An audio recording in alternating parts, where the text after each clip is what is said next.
Good evening, folks, and a very, very warm welcome to you. Thank you for joining us here on the Geelong Region Soccer Show podcast. My name is Tonchi Prusak, and I am your host for the next 60 minutes or so. We've got a jam-packed show tonight. It's our second episode for the year. In total, 178 episodes.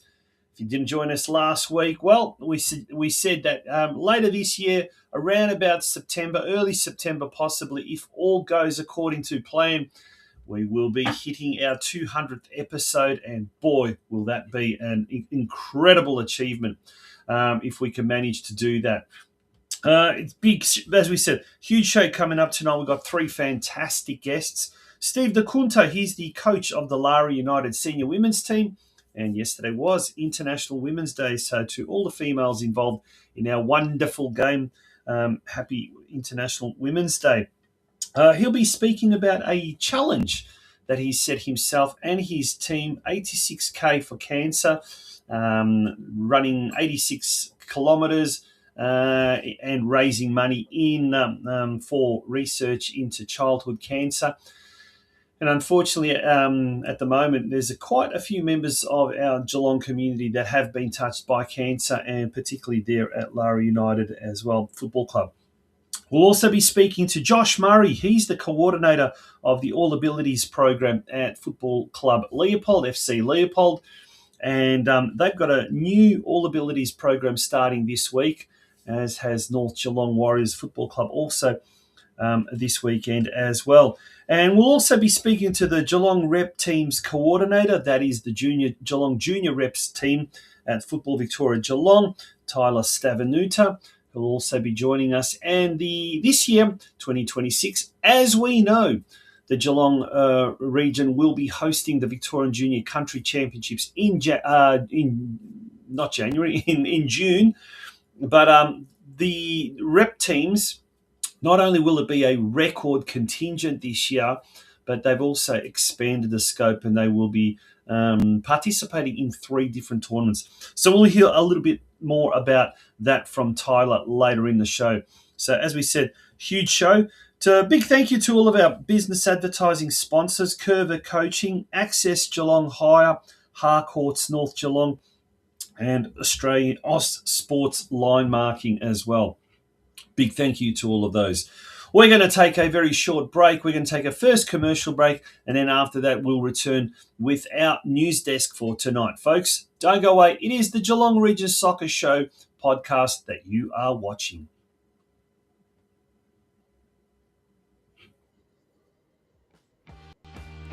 Oz Sports Line Marking is the Geelong Region's premier sports line marking service, servicing Greater Geelong, the Bellarine, Surf Coast and the Golden Plains Shire.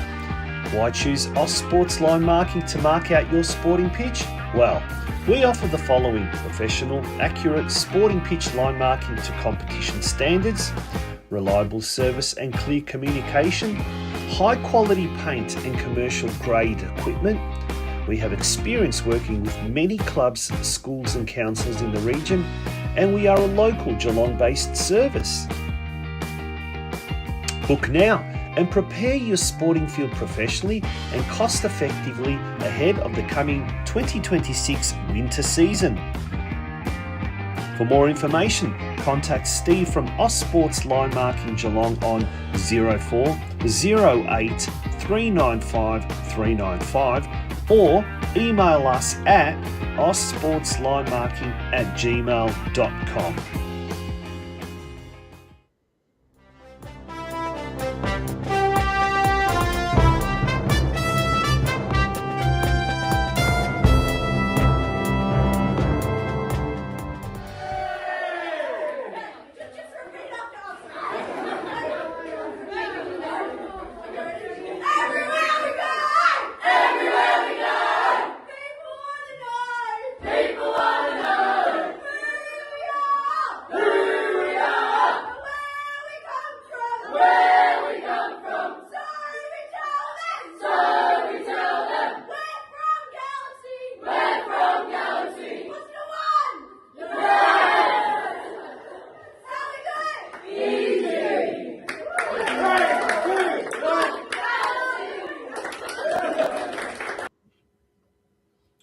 Welcome to the news desk, and yes, that was the jubilant scenes in the Geelong Galaxy United dressing rooms yesterday evening at Myers Reserve after their first round win. And let's have a look at the scoreboard.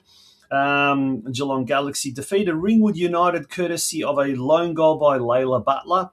And what a way to start the new season. We've actually got some footage of that goal courtesy of Geelong Galaxy United.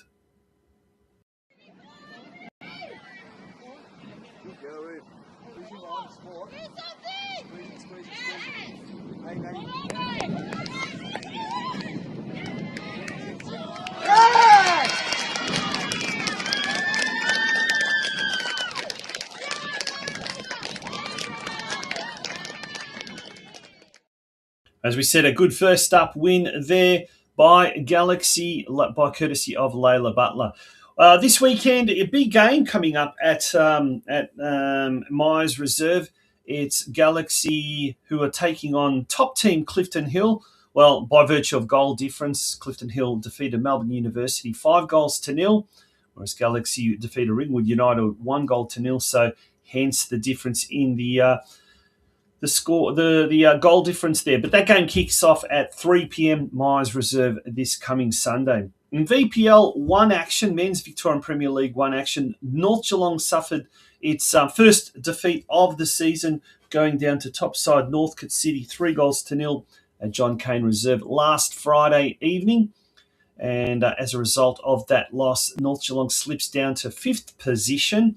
And their second spot has been taken now by Manningham United, who interestingly are the Warriors' opponents this Saturday at Alco Park, with kickoff kicking at 5 p.m.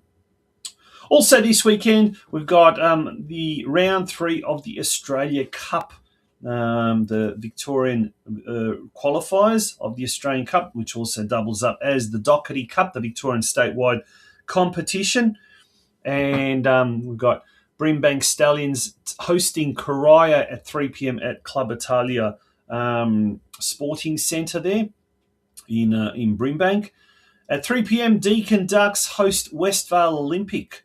I think they're a State 1 side, if I'm not mistaken, Westvale Olympic. So it's going to be a tough ask for the Deakin Ducks, but they will host Olympic at their Warm Ponds campus, at the Deakin University Warm Ponds campus. Kick off there at 3 p.m.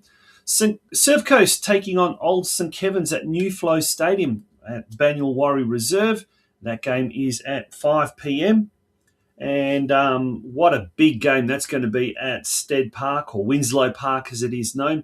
The big Macedonian derby, Geelong taking on Lalor United, 2 State League 1 teams, sister clubs off the park, but on the park they will be a totally different sort of a kettle of fish.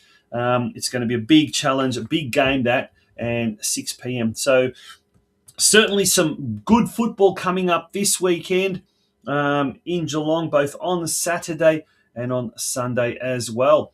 Now, speaking of Geelong Soccer Club, as far as the junior boys are concerned, or the Youth Premier League boys, it's official.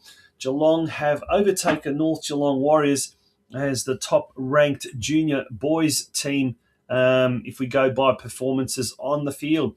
That is the championship ladder for the Boys Youth Premier League 2. And as we can see, Geelong are in 9th position. The Warriors are in 11th position. And how it is calculated, it's basically an accumulative scoreboard, or an aggregate scoreboard of all the games that the teams play, from the 13s, the 14s, the 15s, the 16s, and the 18s. At season's end, the top 2, I believe, will get promoted into Division 1, or it could even be top 3. And then the bottom 2 get relegated to State League, Premier League 1, State League, however it's called. But at the moment, Geelong are just ahead of North Geelong by a few points there. If we go through the ladder positions, actually we'll bring that ladder back up. So if we go look at the under 13s, Geelong are in 4th position, North Geelong in 5th. The under 14s, Geelong are in 9th position. The under 15, the North Geelong are in second last or 15. Under 15s, Geelong is in 8th, North Geelong in 15th. In the under 16 teams, both teams are very, very similar. The Geelong team is in 11th position, North Geelong in 12th. And then in the under 18s, Geelong is in 11th spot, whereas North Geelong is in 3rd position. Over with the women's, the Geelong Galaxy, they play in the Victorian Youth Premier League girls competition. There's only one division there of 16 teams. And so far, the Galaxy are doing very, very well, incredibly well, in fact. The under 13s are in 2nd spot. The under 15s are in 5th spot. And the under 17s in 3rd position on the competition standings. Now, remember, that is the 16-team competition. Melbourne Victory and Melbourne Victory and Melbourne City have entered teams in the competition this year. Now, last week, Football Victoria delivered a football spectacle in the Queen's Hall of the Victorian State Parliament, and that was last Wednesday, as part of a series of events to formally launch the Level the Playing Field campaign. Now, the aim is to increase the quantity and quality of football facilities across the state to match current and future participation demand.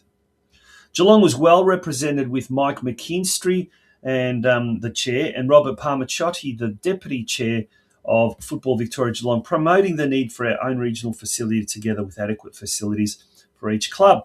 There was also the usual strong support from Dan Burrell. He's there on the far left-hand side, the CEO of Football Victoria. Local state MP for the electorate of Lara, Ella George. The newly appointed Deputy Mayor, Eddie Contell, second from the right. And Lachlan Cole, the head of Government Relations and Strategy from Football Victoria. He's on the far right. Now, if you want to make a difference, have your voice heard as we call on the government to commit new investment and resources to help football in Geelong and Victoria grow. Football Victoria Geelong and the whole football community request your support by signing and sharing the Level the Playing Field parliamentary petition, which is now at ftbl.vc/LTPF petition. But if you go to Football Victoria's website, all the details are there as well, and you'll be able to see all of that information there as well. Okay, we're going to take a short break. When we return, we'll be catching up with our first guest for tonight, Steve DeCunto, coach of the Lara United senior women's team. After that, we'll be catching up with Josh Murray, who's the coordinator of the All Abilities program, which is starting this weekend at FC Leopold. And last but not least, we're then going to catch up with the Geelong Junior Rep team's coordinator at Football Victoria Geelong, Tyler STAVENUITER. Don't go away, folks. It's the Geelong Region Soccer Show podcast that you are watching.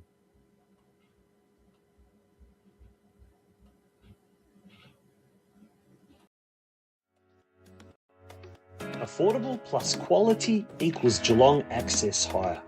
At Geelong Access Hire, we have an extensive range of machines available. Our experienced team is ready to guide you through the selection process. Whether you need a boom lift for high-reach tasks, a scissor lift for narrow spaces, or a forklift for heavy lifting, we will assess your project requirements and recommend the most suitable machine. Our personalised service ensures you get the right equipment for maximum efficiency and safety on the job site. And with our commitment to competitive pricing, it means that you will always get top quality machines without breaking the bank. From short-term rentals for immediate tasks to long-term solutions for ongoing projects, we've got you covered. For a free quote or for more information, contact us on 03 4241 2463 or visit our website at geelongaccesshire.com.au. Geelong Access Hire is proudly locally owned and operated and a huge supporter of the local football community here in Geelong.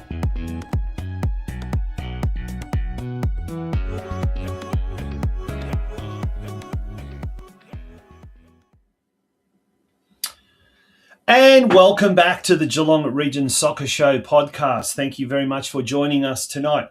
And our football community is a close knit community at times. Sometimes there's the rivalry all over the place. But look, when the proverbial hits the fan, when we're backs are against the wall, I think that's when it really shows the heart, the courage, the strength, the unity of our football community. And last year we did see it when a certain youngster by the name of Huxley Bond was diagnosed with cancer, childhood cancer. His father, Adrian Bond, well known in the Geelong football community through his role as general manager of Futsal Geelong, but also his playing days as well, and his involvement with the Deakin Ducks. Unfortunately, I guess, unfortunately, when I say this, over the last month, we've also heard about two people who are connected with the Lara United Football Club also having a direct, I guess, involvement or connection with the dreaded C disease. The Ower family is very, very well known at Lara United. Father Mark was a president for many years, and all three boys, Brad, Kieran and Lachlan, played at one stage or another. In fact, I think at one stage they all played together. Lachlan's only a young man. He's just 28 years of age. And just last month, he was diagnosed with stage 4 bowel cancer, which has spread to his liver and lymph nodes. His brother Kieran has organised a GoFundMe page there. So we do urge you to go on there. And if you know the Ower family or have been involved with Lara United or played against them even, do go on and help that cause. But another real tragic case has been the case of the Perez family. Jono Perez, well known around football circles, particularly up in the northern suburbs. His last involvement was coaching at Geelong Rangers. He's also been involved at Lara United. And I had the pleasure of co-commentating with Jono at Hume Reserve many, many years ago. Well, it wasn't many, but it was probably about 4 or 5 years ago, if not more. I think it was a Bell Park or Corio versus Geelong Rangers game. And look, he and wife Ashley have had a really hard time with their daughters Emmy and Alyssa, young girls, both being diagnosed with leukemia. After one had battled it, then the other one decided to join her sister, but not for the sort of things we'd like them sisters to join each other for. But they're also having a tough time, and Amanda Slade and Nicole Petran have organised a GoFundMe page as well for the two sisters and for the Perez family. Now, our next guest, he's also involved with Lara United. He's the coach of the senior women's team, and he's doing something. He's doing his bit to raise awareness for children's cancer and to also raise a little bit of funds as well. It's my absolute pleasure to welcome on the show Steve DeCunto, who we had last year, and he's the once again the coach of the Lara United senior women's team. Steve, how are you? Welcome to the Geelong Region show. How are you, Tonchi? Thanks for having me on. Yeah, absolute pleasure. Now, look, we love talking to you. We love having you on the show for football reasons, but this is, I guess, probably more important than football. And even though was it Bill Shankly, the great Liverpool manager, said football is not a matter of life or death, it's more important than that. Very famous words. Yeah. In this case, I guess football is not the most important thing, but children's cancer, it's something that just lately has become more and more prominent. Unfortunately, there just seems to be so many more cases of it happening. But you're doing something rather concrete as far as raising awareness and also not just raising awareness about the children's cancer, but some of the institutions that are doing something about it and also some funds for it. Tell us a bit more about 86K for a cure. Yeah, look, to be honest, I sort of was scrolling online and on Facebook. I had a couple of friends last year do it that raised some money for 86K for a cure. It's just a fundraiser to bring awareness for the 86 children every month in Australia who get diagnosed with cancer. So we're just running a group like we do to do 86Ks and raise as much money as we physically can.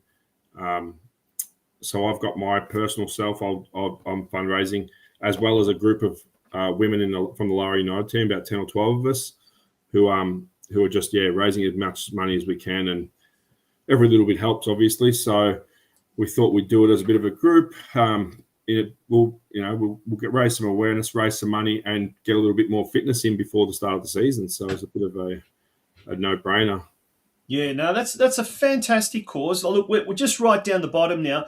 We've got the details, and we'll keep running that's scrolling it for a while, so you'll be able to get that web address. But it's www.ccia.org.au/fundraisers/Stephen DeCunto/86K for a cure. We'll mention some of that team because there's a very good team, and what a great idea. But we'll talk about that idea a little bit more as a pre-season. But Anne Siri Solte, Charlie Newell, Chelsea McMillan, Frankie Malesha Smith, who's at the moment looks like she's the front runner as far as funds raised, Grace Renner, Jasmine Naraghi, Kira DeCunto, Lucy Backer, and Natasha Matarazzo. Well done to all of those people involved, and well done to yourself, Steve. But I mean, it is a great cause. Of course, it's a fantastic cause. We talked about raising funds, and you're doing 86,000 meters or 86 kilometers. How are you doing it? I'm sure you're surely not doing it all in the one go, is it? No. So it's over a month. You're either walking, running, however you choose. So it's outside of our training. So it's nothing to do with our training. I sort of brought it up as a bit of a challenge for me because 5-6 years ago I had a stroke, and I don't think I've even done 86 kilometers in 5 or 6 years of walking outside, like fitness walking, because I haven't been able to. So I thought I'll push myself. Spoke to my local GP. He's behind me. We'll give it a crack. And like so far, I've clocked over 20, maybe 24, 25 kilometers. So yeah. Have you lost weight, or have you had any injuries or anything like that? Not yet, but she's the body's sore, just not used to it. But it's worth it. Like, yeah, I've got the local GP who's watching closely. He's going to donate just a couple of dollars for every K that I do, and I've got a couple of people that are willing to do that. So that's pushing me a bit harder. I'm pretty lucky out this way. So I'm living out in Birregurra, so we sort of have a couple of people behind me on this one. And yeah, as I said, look, every dollar counts. So we sort of we set a modest $2,500 fundraiser we're hoping to get. We've already passed that. I think we're sitting on about $3,000 so far. So it's been really good. We've ticked off that box now. We've just got to clock in the Ks. So yeah, well, let's try and double that, folks. So there's down the bottom there's the ticker with all of those details. But 86K for a cure. There's a specific reason why they mention 86. Apparently every month, now this is staggering, every month 86 children are diagnosed with cancer. Yeah. And a lot of the time there's no known cause. And as we mentioned with the Perez sisters and with young Huxley Bond last year, it can strike anywhere, anytime, and for no apparent reason, as I just mentioned there. And that's when you think about it. 86 children, I guess that's in Australia, isn't it? Yeah. Diagnosed with cancer every month, Steve. Yeah, look, that's what sort of caught my eye. I'm sort of, I'm lucky enough to be where I'm at. I'm in my mid-40s, and yeah, just to have to deal with that. All my kids have grown up. Well, the youngest is 17 or 18, so I'm lucky to have passed most of that, but I couldn't imagine how someone's could go through it. It would be just really tough on any family and any child to hear that. And as I said, if a couple of dollars raised, a little bit of our time put in to do it, and if it can help in any way, well, that's great. So yeah, absolutely. Now, mate, you mentioned it's a good way of getting a few extra Ks in the legs of the ladies in the pre-season. How's that all coming along? You've been appointed the senior coach for the second year now. Is that right? Yeah. I took over the year before, but that was mid-season, so this is the second full year. So it'll be good. Yeah, it's good. Numbers are okay. Probably like every team, I think we could probably do with a couple more, because you've always got to be prepared for any injuries and unavailabilities. But overall, yeah, we're doing pretty well. We're having a bit of fun and just got to keep waiting until start of the season, which isn't until like Anzac Day. So yeah, a while away. Yeah, so end of April. Yeah, so still quite plenty of time. And we talked about this in last year as well. The way the league is structured. Obviously, last year there was the grading process, and some people were for it, some people were against it. I guess now that you kind of look back on it, and having had the benefit of the whole season, what did you think of last year's process? Oh, look, I'm not exactly a fan of the grading period. I think that we've done it for a few years now. It's time to just do relegation promotion.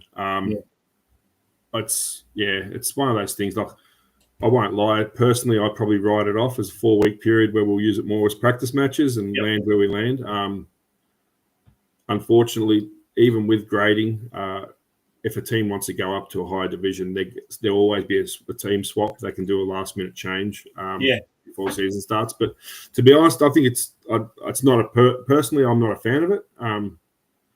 I just feel like we can get the season started 4 weeks earlier if we just had it going, have an 18-week season rather than 14 weeks. It does seem like such a short season, isn't it? Like, it's a ridiculously short season. As it is, I think Football Victoria do it over 18 weeks, including a 2-week final series. So, I mean, just at its maximum, it's a very short season compared maybe to the state leagues, for example, or even the NPL. But has there been any talk structure-wise what the 2026 season is going to entail? I think it's 14 weeks after our four weeks of grading. So that's pretty much status quo from what last year was. Yeah, pretty much the same thing. And as I said, I'd like the 18 weeks, and it gives you that chance to sort of, those extra few weeks always help. But it is what it is. We're just got to do what we can do, and we'll see how we go, I guess. Yeah, absolutely. What do the ladies think? What do the women think?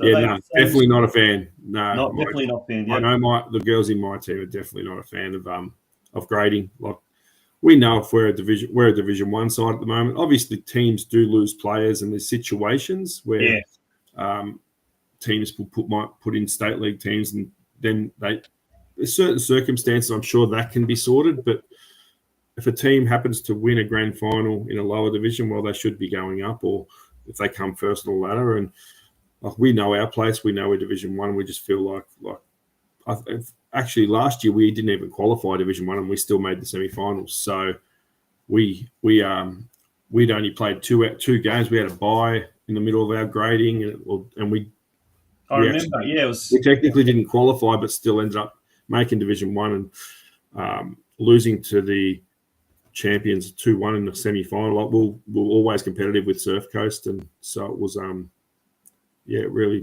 didn't. We could have, if we would have gone down to Division 2 and done what they'd said, and due to grading, it would have probably been a bit of a schmozzle playing in Div 2. So and you don't want to be a Division 2 playing a Div 1 team that's been relegated because they've played 3. We could you could come up against 3 really good sides, have 3 bad weeks or 4 bad weeks, and qualify Division 2, and it's not really fair on the teams that are just one team clubs that are struggling for numbers, and they don't want to come up against a Division 1 team. Absolutely. I've been on that end of the spectrum too. And I think what it does is it just knocks the confidence, and I think we saw that. Was it with Armstrong United or FC Leopold, or I can't remember who the team was that was getting hammered, and the following year they could only manage one team, if I'm not mistaken. So the reality was we played one team in a practice match in a grading game last year and won 12-0, and you sort of had no. I wouldn't let a team get over 10 goals. Like, I'd try and hold them back. I think it's just not right for the greater good of the game. But when you get told during grading, if you need to qualify to make it, you sort of got no choice but to put your.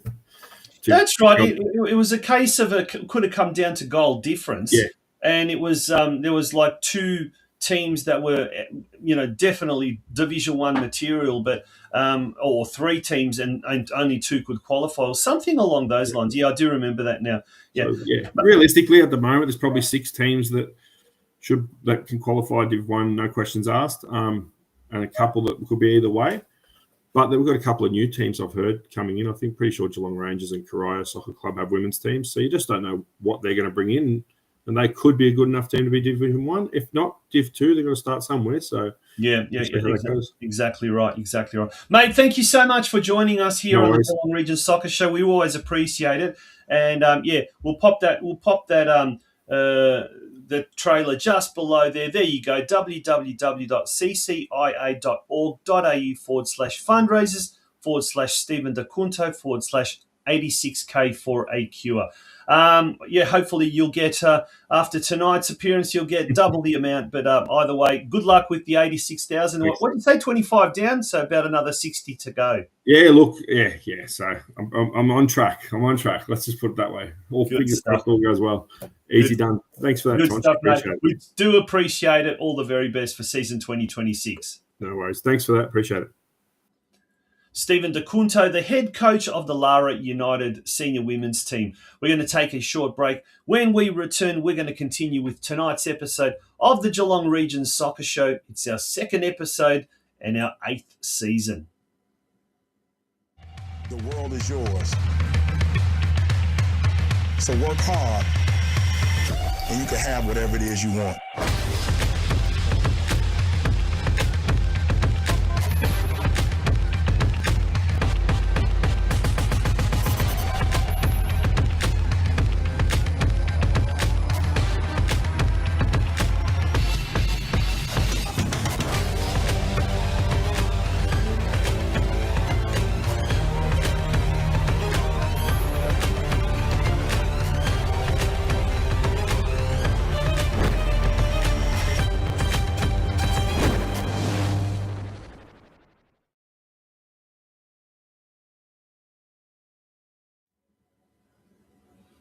And welcome back to the Geelong Region Soccer Show podcast. It is an absolute pleasure to talk about our next topic, and we've had an opportunity to do so, I guess, off and on over the last few years, but all abilities football.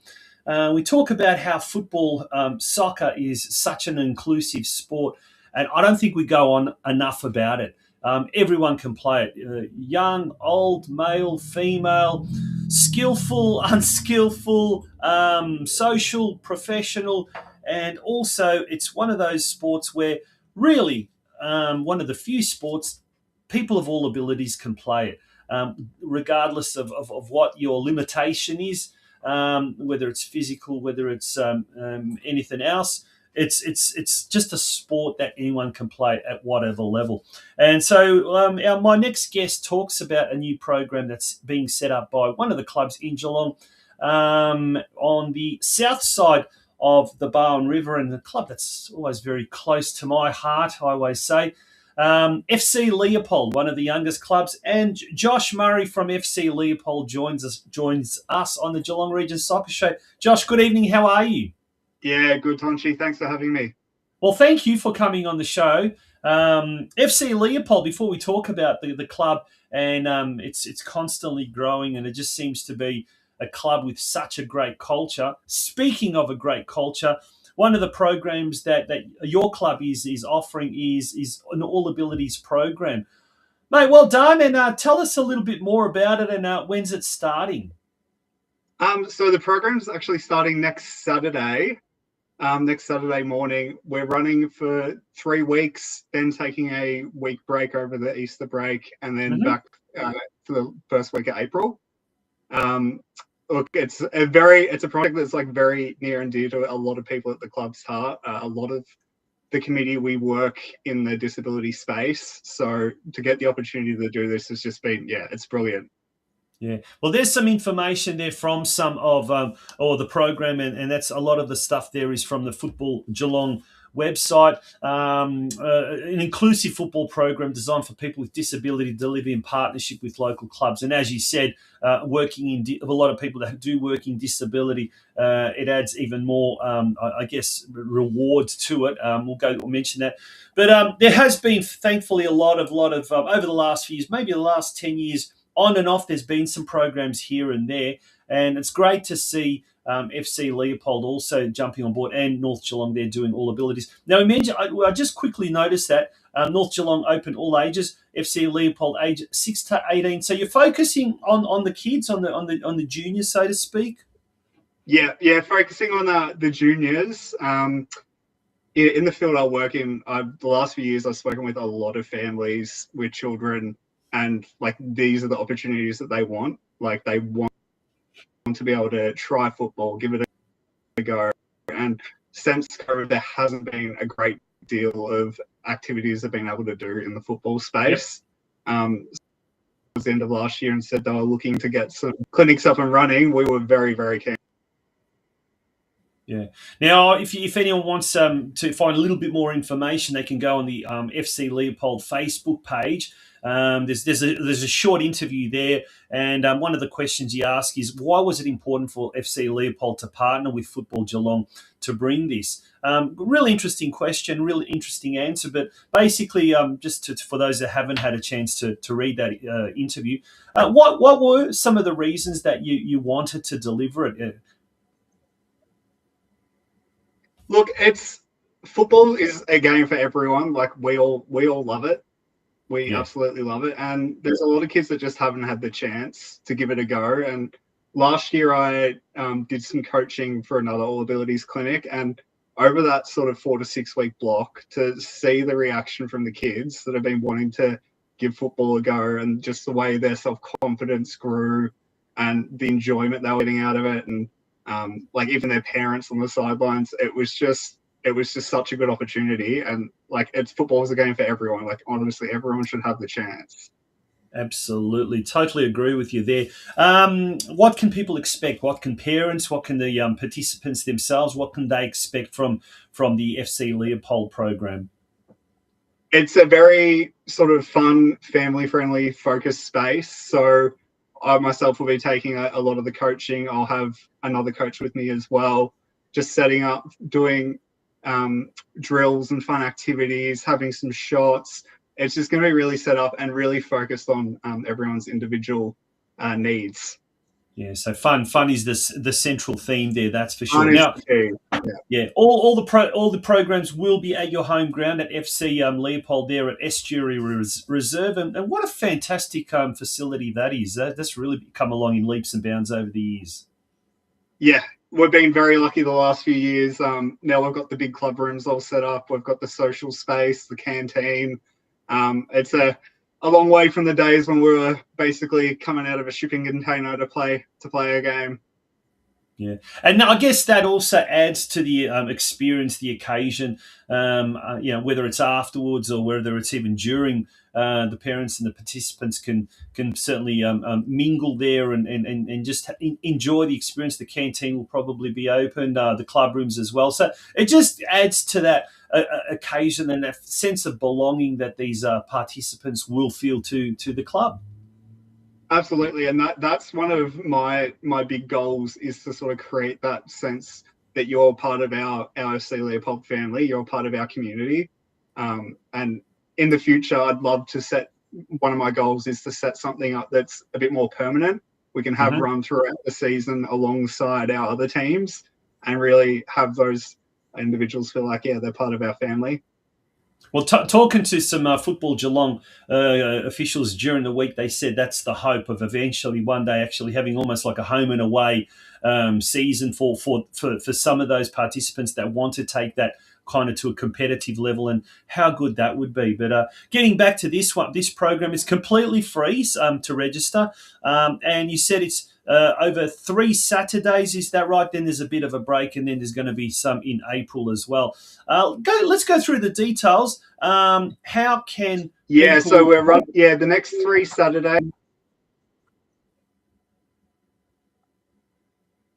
Go on, sorry. Sorry, you cut out lost there. Josh. Yeah. Down below, we've got the link there. So the link to the Jot form, if you just go to that, you can register for the All Abilities football program. And basically, what are the session times? What are we looking at session times wise? So we're looking between 9 and 10 a.m. So we'll do those 1 hour blocks. Yep. And we'll do that first 3 Saturdays in March, the week break for Easter, and then 1 week in April. Yeah, and all the sessions are on a Saturday morning. Is that right? Yeah. What happens if you have you got a limit, or have you got a capacity, and then you might look at having to either unfortunately turn people away or have a second session? Look, given the interest, we're just going to sort of see how many we can take. Okay. Yeah, I mean, we're going to, however many there are, we'll try and organise enough support to make sure there's enough volunteers helping out. Yeah, fantastic. Yeah. All right, let's turn our attention now to FC Leopold. I said it's a club that's quite close to my heart, having been involved in it many, many years ago when I was at Football Victoria. But it's great to see the club coming along leaps and bounds. And look, just following from afar, it really wants to take the next step, particularly at senior level, both at senior men's and senior women's. But it is a growing club. What's the situation like there? Is it a pretty busy time of year this year at the moment, trying to cram all the registrations in and what you're not? Oh, yeah, this time of year, it's getting registrations done, team selections, everything like that. It's the craziest time of the year. By the time the season starts, we're very happy that it's all in the back window. But basically for us, the only limitation we've got at the moment is just our space. Like we're capped at all the age groups where we can be, because we're just off that one pitch. So it's just a bit of a game of Tetris trying to figure out where we can fit everyone on a weekend. Now, I hear that from a lot of people, from a lot of clubs, and Estuary Reserve, fantastic facility. We've got that one soccer-specific ground, but next to it is the footy oval, which you were telling me off air you can use it as overflow. But problem is it doesn't have lights, and it's also subject to council bookings as well. How much of a problem is that at the moment? You kind of mentioned one of the fallouts is that you're capped in pretty much all of your age groups, yeah? Yeah, the limitation for us, like we've got one fantastic pitch. It's just been relaid. Turf's looking amazing. Drainage is perfect. But now we're at that point, every age group, juniors all the way through, we've got, big player wait list. It's just we don't have the ability to stand up any more teams because when it comes to the weekend, we can't fit everyone in. What a shame that is. Now, look, you tell me, like those kids or the players that can't, that are on the wait list, are they lost to the sport? Do they end up not playing soccer at all, or do they maybe have to be kind of passed on to one of the neighbouring clubs and possibly then lost to FC Leopold? What's the situation with that at the moment? Look, we try to sort of direct people to other clubs. Like we don't want kids not to play at all. So if clubs are looking for people, we've got a little chat where we can sort of direct them to the clubs that are looking for more juniors. Yeah. In an ideal world, we'd be able to have them, playing for Leopold. Yeah, absolutely. I mean, and that is exactly what we'd want, I suppose. Mate, you've got your hands quite full. You're a player. You're a player coordinator on the committee. You're also the coach of the under-11s. Gosh, my good. And now you're obviously the All Abilities coordinator as well. How have you seen FC Leopold, the Greens, the mighty Greens? How have you seen that evolve? All right, we've talked about player numbers, and obviously it's at capacity at the moment, but club culture and just the club as a club, because it's only less than 10 years old. How have you seen it kind of evolve over the last few years that you've been involved in it? Look, it's one thing that I'm very proud of with the club is we started with very small roots. We didn't have many facilities, but we've kept a lot of the same crew around throughout those whole years. I think I joined in 2019, and there's a lot of the same guys around since that time, which has helped keep the culture pretty good. And we've always been quite ambitious as well. Like if we've had the opportunity, men's and women's teams, to push to play that higher division, that's something we've always strived for as well. We've never been afraid to sort of try and throw our weight around a bit and see how we go in those higher divisions. Yeah. Awesome, mate. Well, it's certainly, like I said, it's great to talk to you and get an insight into some of the clubs that we probably otherwise wouldn't have an opportunity to talk to. But good luck with the All Abilities program. Once again, we're going to pop that little ticker there with all the details. If anyone is interested, do fill out that jot form to register for the All Abilities program, and obviously don't leave it to the last minute, because then clubs like FC Leopold, North Geelong, and the other clubs that are involved in it can also plan ahead. And if you as you mentioned, if you don't want to turn anyone back, so if you know well in advance that you're going to need 2 sessions, well, we'll put 2 sessions on, won't we? Awesome. On that note, Josh, thank you very much for joining us on the Geelong Region Soccer Show. Wishing you all the very, very best.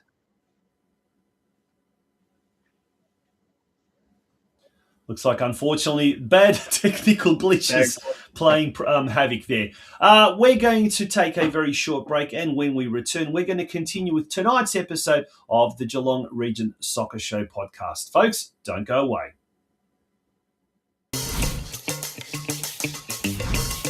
Hi, I'm Joe Gergich. And I'm Helena Fantella. And welcome to our family here at Harcourts.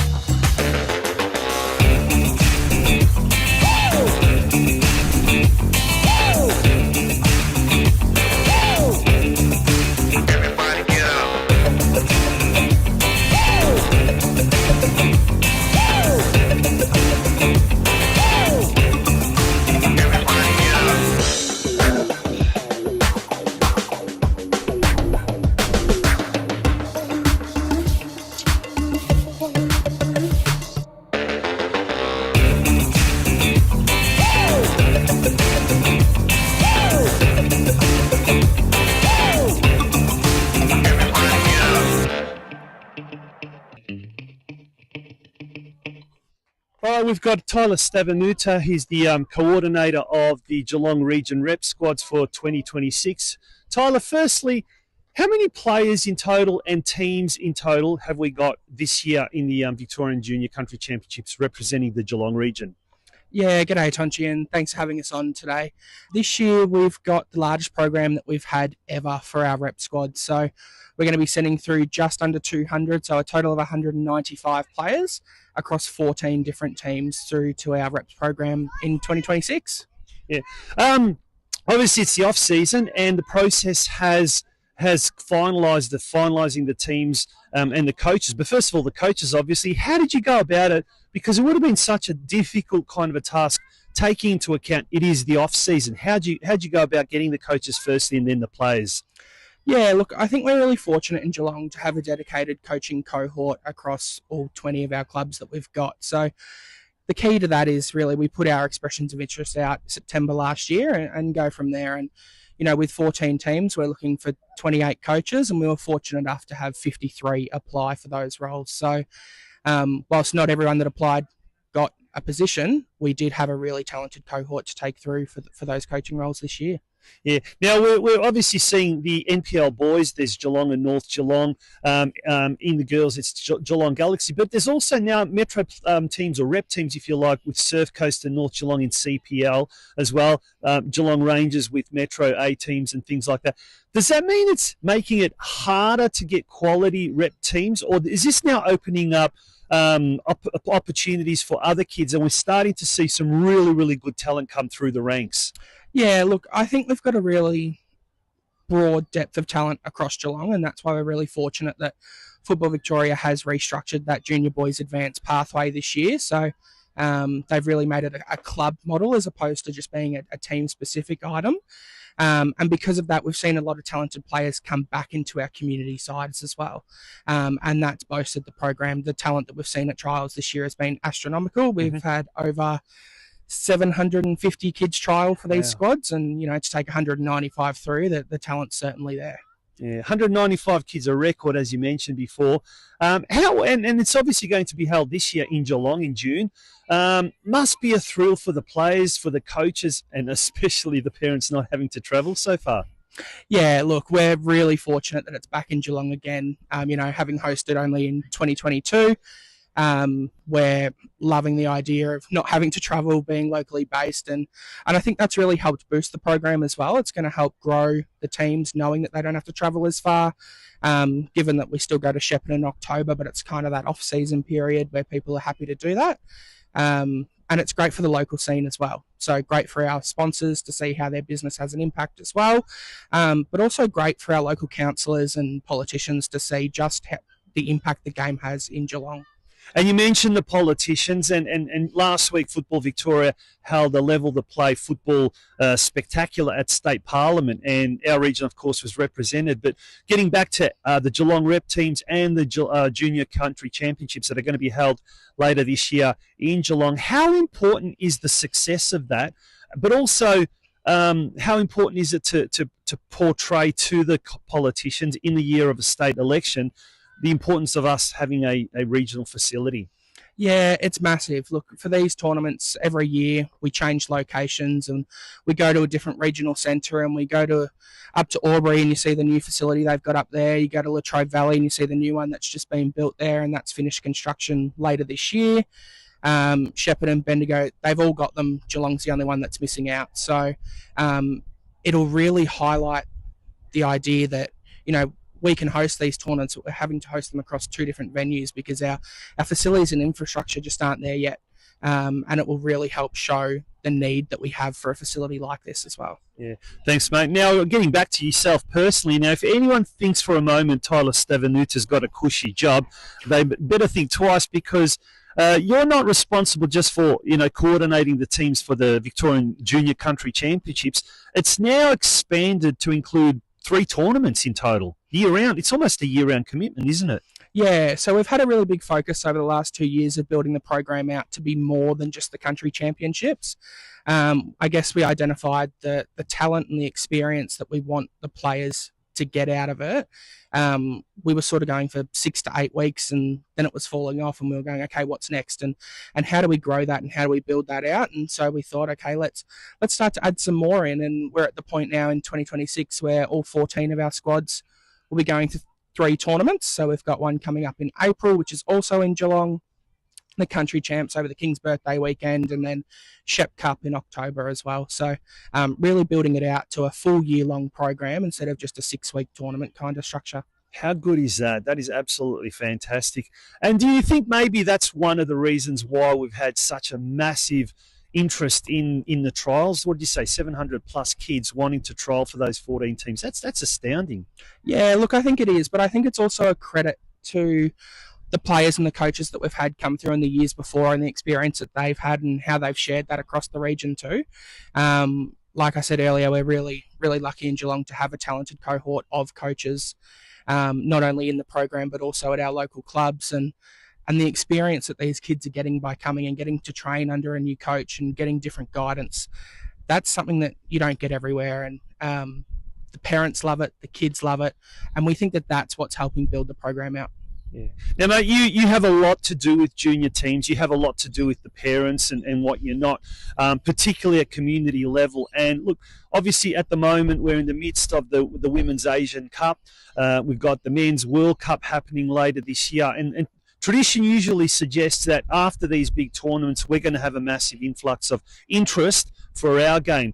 Is that is that the sort of pulse on the ground that you're kind of getting, the vibe that we're in for a lot of football this year? And yeah, definitely. I don't think it's going away anytime soon, that's for sure. And the more programs and the more football we offer, the more uptake we see. So there's no shortage of players or parents, coaches that want to get involved. They're there, they want to do it. It's just about capacity and what we can offer as a region. And, being involved with Football Geelong as well, we see firsthand, we've got clubs that are closing registrations in January because they're just at capacity.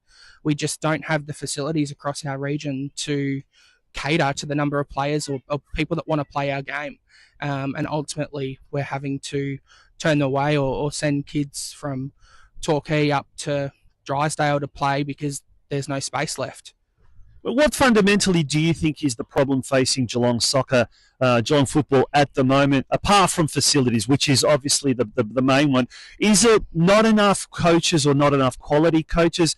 You mentioned clubs are at capacity, so do we need more clubs? Is that something else that we need as well, or is there something else that we kind of have to look at programs outside the conventional style of programs? What do you think is the biggest problem stunting Geelong, the growth of football in Geelong? Honestly, I think it's probably volunteers. To be a volunteer at a club is a hard gig.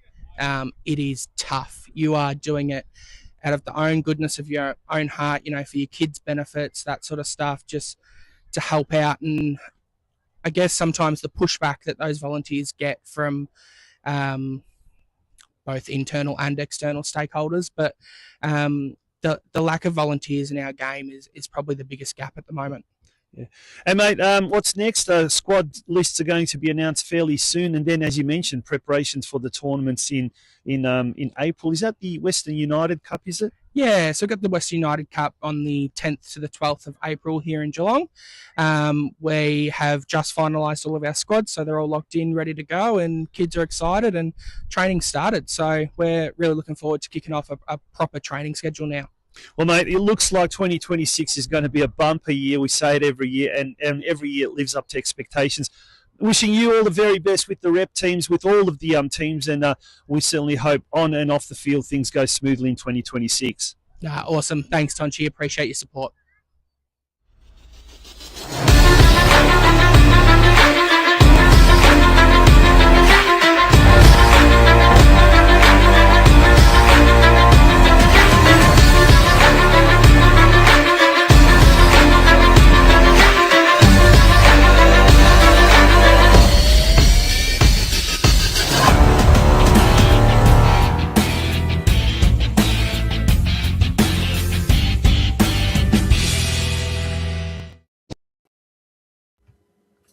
And that, folks, brings us to the end of episode 178 of the Geelong Region Soccer Show podcast. Now, before we do go, just last week, a huge amount of people tuned into our season opening episode of the podcast. We had, just on our Facebook page alone, our official Geelong Region Soccer News Facebook page, we had more than 3,500 views of all of our podcast-related posts. In fact, it was about 3,700. So when we take into account all of our other Facebook platforms, YouTube, LinkedIn, X, Instagram, all of those as well, all of our social media platforms, we hit well over 5,000 views, which is a credit to you all, and thank you for tuning in last week. We hope you enjoyed tonight's episode. Next week, we've got the first of our club-sponsored episodes coming up. Geelong Galaxy United have started the season very well with a win last week. They come up against the equal top side, Clifton Hill, next Sunday up at Myers Reserve. I'll be up there catching up with Aaron Petman, the president, who, by the way, must hold some sort of a record. Has been the president of two different clubs. He was a former president at Lara United. He's now president at Geelong Galaxy United. And also the senior head coach of Galaxy, Jake Butler, was the former head coach of the senior men's team at Geelong Soccer Club as well. So also having the esteemed title of being a coach at two different clubs in Geelong.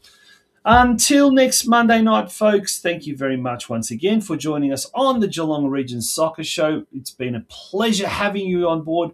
We look forward to your company again next Monday night. Bye-bye.